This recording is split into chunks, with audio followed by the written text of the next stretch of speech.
And now, a passage from History of Maryland by James McSherry from Chapter 1, The First Settlement of Maryland. On the 22nd day of November, 1633, being St. Cecilia's Day, the Ark and the Dove weighed anchor from Cowes in the Isle of Wight. The pious pilgrims placed their ships under the protection of God, imploring the intercession of the Blessed Virgin, of St. Ignatius, and all the guardian angels of Maryland, for the success of the great enterprise which they had undertaken. They left behind them the homes in which they had been born, their friends and relatives, to face the dangers of the sea and the perils and hardships of a wilderness in order to plant the seed of freedom and religious liberty, to secure to themselves and their children the inestimable privilege of worshiping God according to the dictates of their consciences. It was a mighty undertaking, standing out in history as an era in the progress of mankind. The pilgrims narrowly escaped the Needles, a series of breakers at the extremity of the Isle of Wight, but relying on the protection of God, they drove boldly out to sea under a strong and steady breeze. No sooner had they escaped this peril than the fear of capture by the Turks, whose cruisers were then a terror to all Christian nations, kept them in constant alarm for the safety of the Dove, which was neither so good a sailor nor so well manned and armed as the Ark. After a time they were joined by a London merchantman, the Dragon, well armed and bound for Angola, and thus being relieved by the strength of their fleet from all fear of danger, they continued their voyage in high spirits, making the air and sky resound with the clangor of trumpets. On the evening of the 25th of November, the wind veered around the north, and a violent storm arose. The crew of the Dragon, fearing to encounter its full fury, changed their course and steered for England, while the company on board the Dove, dreading the effect of the furious tempest upon their little bark, yet unwilling to abandon the enterprise, notified the officers of the larger vessel that if they were in danger of shipwreck, they would hang out a light from the masthead. The captain of the Ark, knowing the strength of his vessel, bore steadily on his course. In the middle of the night, the storm increased in violence, and the crew of the larger vessel beheld with dismay two lights suspended from the masthead of the pinnace, but they were unable to afford their comrades any assistance, and in a few moments these lights disappeared, and with sorrowful hearts they gave up the little Dove and her gallant crew as lost. When morning at length broke over their long and dreary night, there was no sign or vestige of the Dove upon the waters. The storm still raged with somewhat diminished fury, and during the 3 succeeding days, Tuesday, Wednesday, and Thursday, the Ark was tossed about by contrary winds, making little headway. At length, on the night of the 3rd day, the rain began to descend in torrents, and a sudden blast of the tempest split the mainsail from top to bottom. The vessel, having unshipped her rudder, was driven about the mercy of the waves. The minds of the bravest were filled with fear, for the Ark seemed about to be engulfed in the raging billows. The pilgrims betook themselves to prayer, and many strove by the sacrament of penance to prepare themselves to meet the fate which now seemed inevitable. But the violence of the storm began to abate. At length the sea became calm, and the remainder of the voyage, which extended through a period of 3 months, was pleasant and prosperous. After passing the Madeira Islands, the pilgrims became alarmed at the appearance of 3 suspicious-looking vessels, which were bearing down towards them. The captain immediately cleared his ship for action, but the supposed pirates soon changed their course and disappeared. They continued on their voyage and touched at the Fortunate, or as they are now called, the Canary Islands. The governor consulted with the principal officers and gentlemen as to the best mode of loading the ship with the return cargo, so as to repay part of the expenses of the expedition, which had been borne entirely by Lord Baltimore. At first, they determined to steer for St. Christopher's, then changed their destination towards Bonavista, one of the Cape de Verde Islands, and a great mart for salt. But after sailing 200 miles, fearing their provisions would fall short, they altered their course for the Barbados, where they arrived on the 5th of January 1634. O.S. The reception was cold and inhospitable, and the people demanded extravagant prices for the provisions which they desired to purchase. They now learned that a Spanish fleet was lying at Bonavista, and that, had they persisted in their original intention, their capture would have been certain. At the Barbados, too, a conspiracy amongst the slaves to massacre their masters and to seize the first ship which should touch at the island had just been discovered. Theirs being the first would have fallen a sacrifice but for the timely discovery of this plot. There was yet one dark cloud hanging over their prosperity, the disappearance of the pinnace. Imagine then their joy when she bore in sight after a separation of 6 weeks.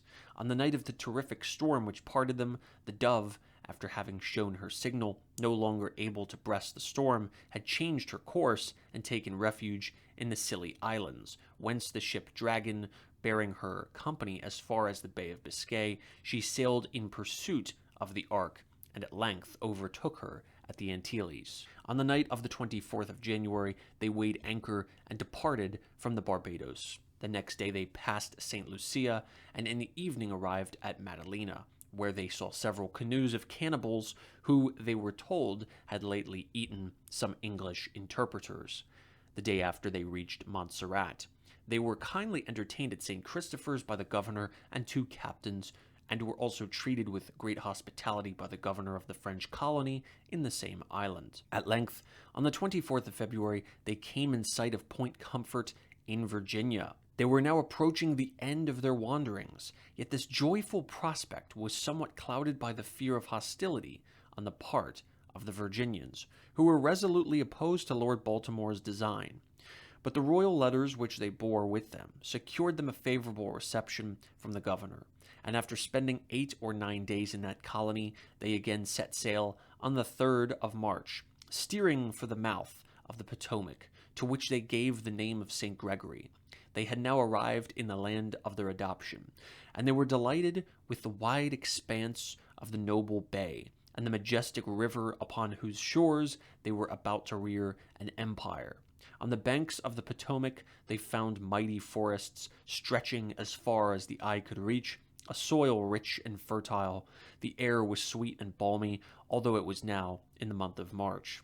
They returned thanks to God for the beautiful land which he had given them. On the beach they beheld during the day groups of armed natives prepared to resist their landing, and at night they saw innumerable alarm fires kindled throughout the country as signals to the savage tribes, while messengers passed from one to the other far into the interior, carrying the strange tidings that canoes as big as an island had brought as many men as there were trees in the forest. In spite of these demonstrations of apparent hostility, they succeeded in establishing confidence in the breasts of the natives, and having satisfied them that their intentions were peaceful, purchased from them the territory which they required. Maryland's settlement was not marked by the shedding of the blood of the natives. The ships now approached the Heron Islands, on one of which St. Clement's thought to be Blackstone's Island, the colonists determined to land. And although the island was too small for a settlement, to build a strong fort for their protection in case of any outbreak. On the feast of the Annunciation of the Blessed Virgin, being the 25th of March in the year 1634, they took solemn possession of the soil of Maryland and offered up the holy sacrifice for the first time within its borders. Mass was celebrated, and the pilgrims formed in procession, led by Governor Leonard Calvert, the secretary, and the other officers, carrying on their shoulders a huge cross hewn from a tree, which they erected with religious exercises. Under such auspices was begun the founding of Maryland. The chief of the Piscataways was the most powerful in that region, and had many sachems and tribes subject to him. The governor, Leonard Calvert, therefore determined to visit him and secure his friendship. With the Dove and another small pinnace, which he had purchased in Virginia, he set out with a portion of his men, accompanied by Father Altum, leaving the ship at anchor at St. Clement's. As they advanced up the river, the Indians fled towards the interior. At length, they reached a village on the Virginia side named Potomac, after the river, and governed by Archihoo, uncle of the king, yet a youth.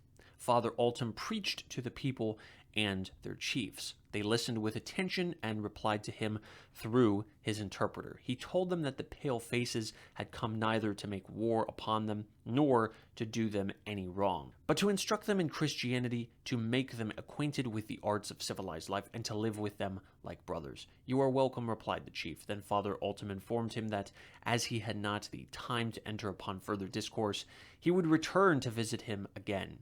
"It is good," said Archihu. "We will use one table. My people shall hunt for my brother, and all things shall be in common between us." Having parted with this hospitable chief, Leonard Calvert ascended to Piscataway, where he found the natives armed and assembled upon the shore to the number of 500, ready to dispute his landing. By means of signs, he contrived to make them understand that he came for peace and not for war, and at length the chief or emperor ventured on board the pinnace.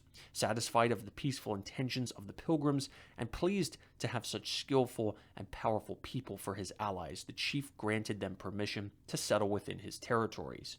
The savages about St. Clement's soon became more familiar with the colonists, who were now busily engaged in putting together a brigantine, the planks and timbers of which they had brought out from England. The governor had brought with him from Virginia Captain Henry Fleet, who was well acquainted with the Indian tribes and spoke their language. This man now directed them to a spot suitable for the site of a town, and weighing anchor, the whole colony sailed from St. Clement's. They entered the mouth of the St. Mary's River, on the left bank of which was the village of King Yacomico.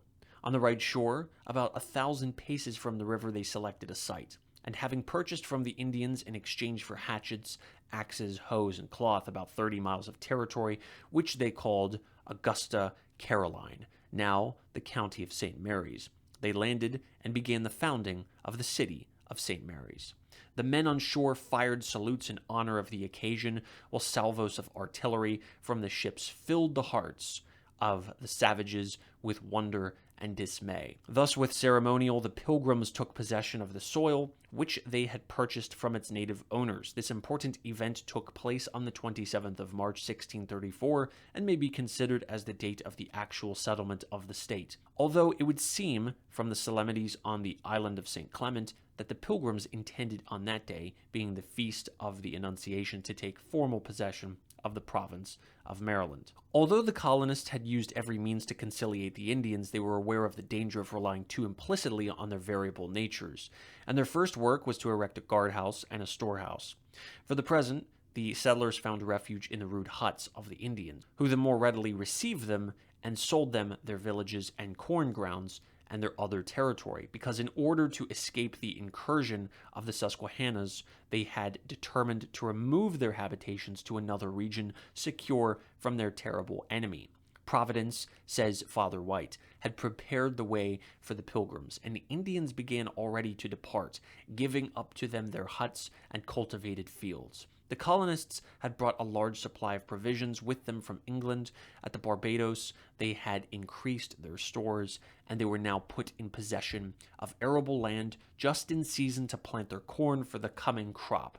They immediately set about this necessary work, and the ensuing fall gathered so plentiful a crop that they were enabled, after providing for their own subsistence, to send 10,000 bushels to New England in exchange for salt fish and other provisions.